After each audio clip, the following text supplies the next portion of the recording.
Good morning from beautiful Abu Dhabi, the capital of UAE. Behind me is the Emirates Palace.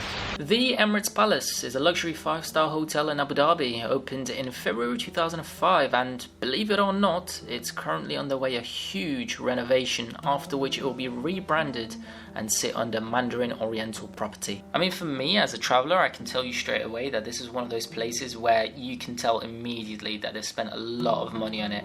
And even though you're not staying at the hotel, it's one of those hotspots that tourists will want to come and visit and see for themselves, like I did. Everything's pretty much dripping in gold, literally speaking. The majority of this video, you'll notice that it's pretty yellow and orangey looking, and that's because everything's reflecting from the gold color. The making of the Emirates Palace cost a staggering $3 billion, making it the third most expensive hotel ever built, surpassed by the Cosmopolitan of Las Vegas and the Marina Bay Sands in Singapore. This is how incredible this place is. They've got palm trees inside this place.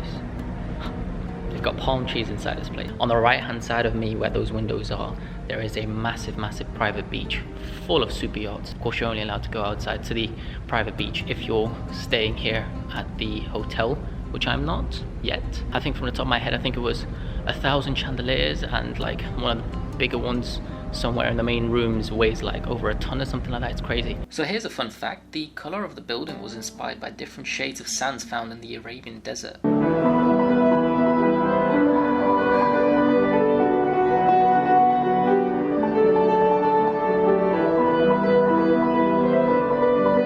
So behind me is the main auditorium, and would you just look at this place? This place is amazing. I think the one bad thing about a solo traveler is that you don't have anyone to take a good picture of you, so you have to improvise and use a tripod and a timer. So I'm gonna try and see how well I dig this. So my time here at Emirates Palace was very short, and it could have been 100 times better if I had of course stayed here. But that would have meant paying £450 for a single night at the palace, which I don't think I could have justified. So far the difference that I've noticed between Abu Dhabi and Dubai is that Dubai is much more of a tourist place. I think they put a lot of emphasis and money towards public attractions, excursions and stuff, whereas Abu Dhabi, the past week that I've been here, it's constantly work. During the day, no one's really out except for the people, the construction workers as an example, but everyone else tends to be indoors because of the heat. Similarly to Dubai, but of course the Dubai people do go out, of course, because they've got, you know, more malls, bigger malls. But these are some quick observations that I've had from living in both Dubai and Abu Dhabi for a little while. But either way, I love both cities. This place is amazing, especially. Hopefully one day I can stay in Emirates Palace, but today's not that day, but one day. So you're probably wondering why I'm wearing 2 layers. It's because yesterday there was some really bad wind and the weather wasn't as warm and sunny as it is today. For that reason, I thought, you know what, I'll think ahead of the game and I'll wear 2 layers, but now I'm just boiling. I think I'm gonna take this red one off. I'm currently on the way to the Abu Dhabi Heritage Club, where they showcase and highlight the transition over the numerous years within the UAE, well, specifically Abu Dhabi, I guess, in this case, or how they transition into such a modern, developed city. Abu Dhabi is a city just like Dubai. It's got lots of skyscrapers, it's got well-ventilated bus stations with ACs for those that are waiting for the bus. I also read recently that they were experimenting on getting buses that are automatically driven, similar to how in Dubai they have metros that do not have drivers. Looks like automation is the future, and more jobs are going to get automated via AI and smart algorithms. It's amazing how life works. I'm walking towards the Heritage Club, and it turns out I'm actually here by the monument dedicated towards Sheikh Zayed. Let's go quickly have a look. Okay, pause. From this angle, it looks like a bunch of lights hanging down, but what it actually is the image of Sheikh Zayed himself.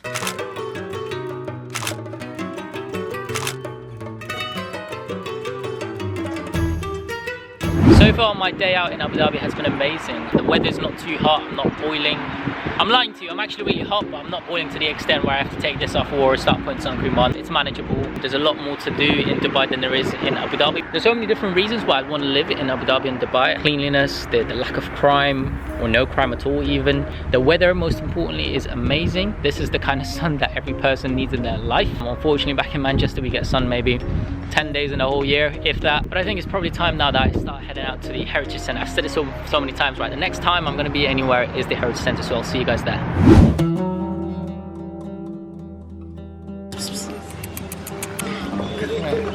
Hey, I'm just stroking.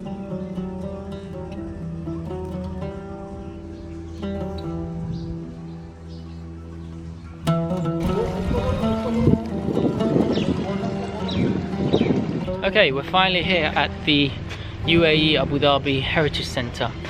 This place is incredible. It really shows the transition of how in the past 50, 100 years UAE has transitioned into this amazing developed country. Of course, some of the cities are still developing, but you know, places like Abu Dhabi and Dubai are just, you know, amazing.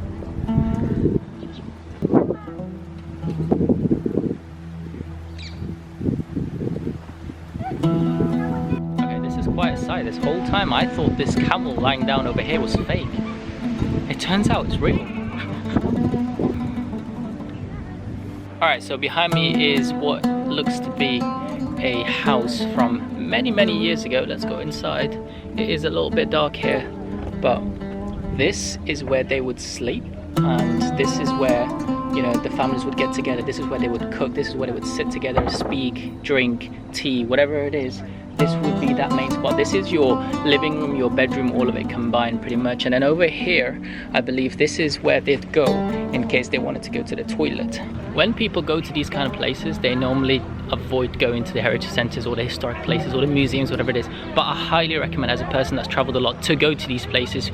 It's incredible. You learn a lot, not only about the city, you learn about the history, the places, the unique cultural aspects of it. It's incredible. I highly recommend you come to Abu Dhabi Heritage Centre. Learn a bit more about culture and the past and what's happened in the past few decades and how it's transitioned to what it is today. A very modern city, but they've not forgotten about the cultural side of things. So now in the museum, and on the left and right hand side of me is all ancient potteries, handicrafts, outwear. You know, the male and female outfits that they used to wear many decades ago, the items that they used to use, coins, the weaponry, the cloths that they used. I think the Heritage Centre has definitely been an amazing place. I mean, look at this. Look at these tools. Greetings from the most busiest but also the biggest museum in the world, the Louvre. The Louvre. The Louvre. The Louvre. The Louvre. Let's just try that intro again, shall we? Greetings from the biggest museum in the world, but also the most busiest. I'm out here in Abu Dhabi, in the UAE. This is the Louvre.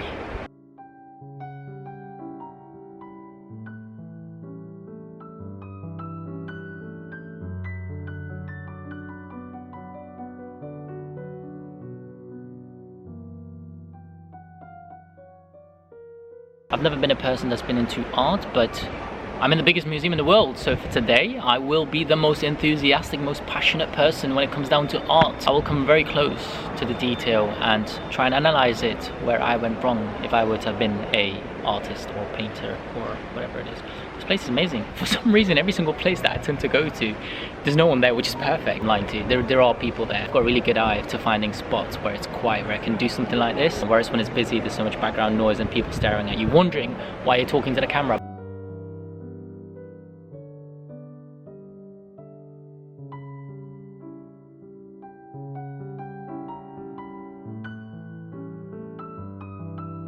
Okay, to put things into perspective as to how big this museum is, I just read a fact where it said it would take 100 days consecutively if you spent 30 seconds on each painting, so no break, no whatever, and it would add up to approximately 100 days. That's how big this museum is. That's the number of items that it has in this place for the public to see. Unfortunately, I don't have the luxury to spend 100 days consecutively without a break, without a meal, because of obvious reasons, but I'll try and capture as much as I can.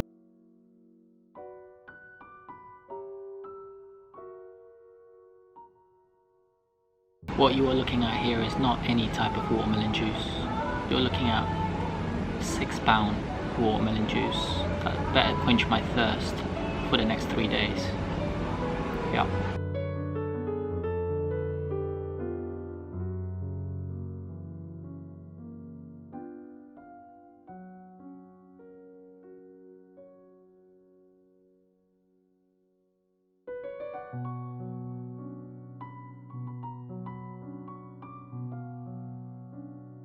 Yeah, I really can't explain more than I just did. I think this is one of those places where you actually have to physically be here to actually enjoy it and appreciate it.